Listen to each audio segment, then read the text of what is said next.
Hello বন্ধুরা, আমি নুপুর। আমার রান্নাঘরের নাম নুপুরের হেসেলে। আজকে আমি আপনাদের রান্না করে দেখাবো মোচার ঘন্ট। মোচা বাজার থেকে কিনে এনে আপনারা নিজেরাও বাড়িতে খাওয়াতে পারেন, অথবা বাজারে থেকে কেটেও আনতে পারেন। মোচার বাইরে খয়েরি রঙের বড় বড় পাপড়ির মতো যে খোলাগুলো থাকে, সেগুলো একটা একটা করে খুললে এই রকম অংশ বেরোবে। এইগুলোর ভেতরে প্রত্যেকটির ভেতর একটা করে কাঠি থাকে। এই প্রত্যেকটির ভেতর একটা করে কাঠি থাকে। কাঠিগুলোকে খুঁজে ফেলে দিতে হবে। দিয়ে এই অংশগুলো কুচিয়ে ছোটো ছোটো করে কুচিয়ে নিয়ে রান্নাতে দিতে হয়। এবং এইরকম পাপড়ি প্রত্যেকটি একটা করে খয়েরি রঙের পাতা খুললে এরকম বেরোয় গায়ে। এগুলো খুলতে খুলতে একদম ভেতরের অংশে চলে গেলে এইরকম সাদা অংশ থাকে ভেতরে। এই অংশটিও ছোটো ছোটো করে কুচিয়ে রান্নার মধ্যে দিতে হয়। মোচার ঘন্টতে নারকেল পুরো দিয়ে করলে খেতে খুবই ভালো হয়। এই নারকেলকে আমি নারকেলের মালা ফাটিয়ে নোড়া দিয়ে সেই মালার ওপর ঠুকলে নারকেলের ভেতরে শাঁসটা একটু ভেঙে ভেঙে বেরিয়ে আসে। এবার সেগুলোকে আমি এইরকম কুচো কুচো করে নিয়েছি। এরকম ছোট ছোট করে কুচো করে নিয়েছি। নিয়ে এগুলো মিক্সিতে দিয়ে গ্রাইন্ডারে করে নিলেই পুরোর মতো হয়ে যাবে। নারকেল পোড়ার যে খাটনি সেটা এখানে থাকবে না। এরকম কুচো আমি মিক্সির গ্রাইন্ডারের মধ্যে দিয়ে দিলাম। কিছুটা পরিমাণ গ্রাইন্ডারের মধ্যে দিয়ে দিলাম।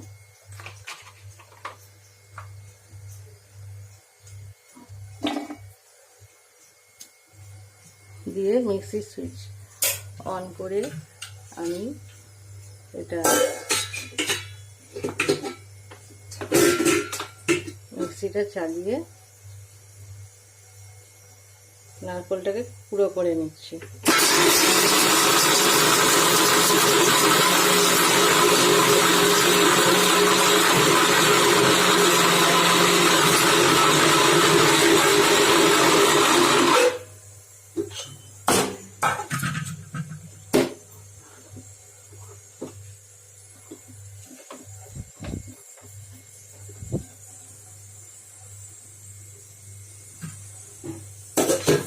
একবারে যদি না হয়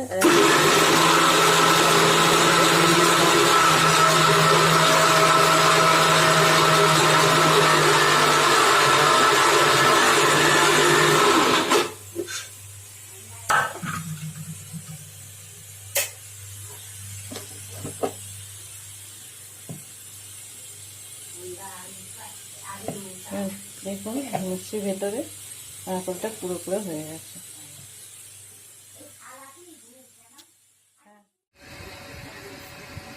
মোচা প্রেসার কুকারে জল দিয়ে খুব ভালো করে সেদ্ধ করতে হবে।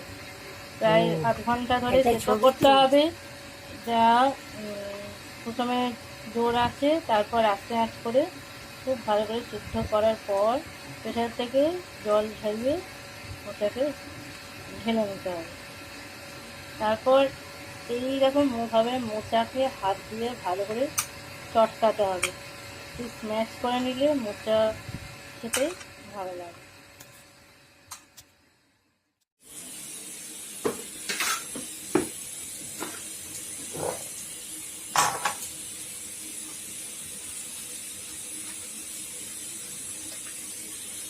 তেল গরম হয়ে গেলে জিরে তেজপাতা ফোড়ন দিলাম,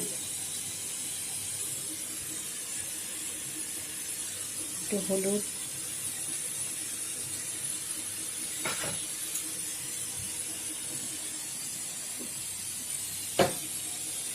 ফোড়নটা 1 মিনিট হয়ে গেলে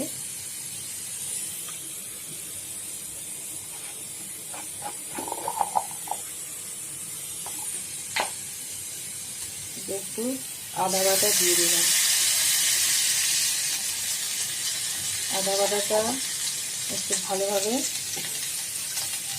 নাড়াচাড়া করতে হবে। একটু ভাজা ভাজা হয়ে গেলে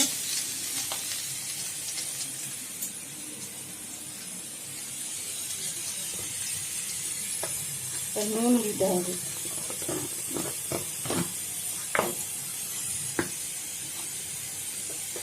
সামান্য পরিমাণে নুন দিয়ে দিলাম।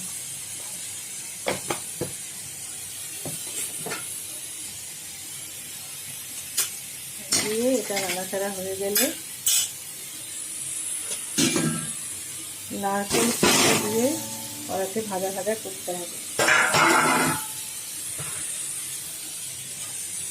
নারকেল পুরো কড়াতে একটু নাড়াচাড়া হয়ে গেলে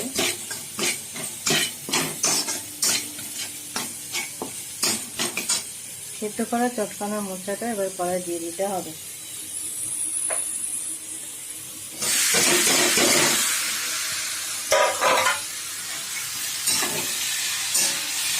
সিদ্ধ করা চটকানো মোচাটা কড়াতে দিয়ে একটু ভালো করে নাড়াচাড়া করতে হবে।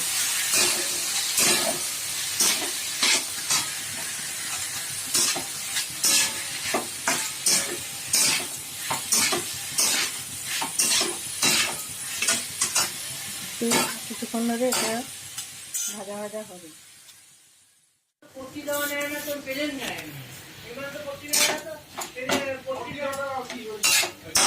চিনি দেওয়ার পর ভালো করে নাড়াচাড়া করে একটু শুকনো শুকনো করে বন্ধ করে দিলেও হবে। আর উপর থেকে যদি কেউ গরম মশলা দিতে চায় সেটাও দেওয়া যেতে পারে।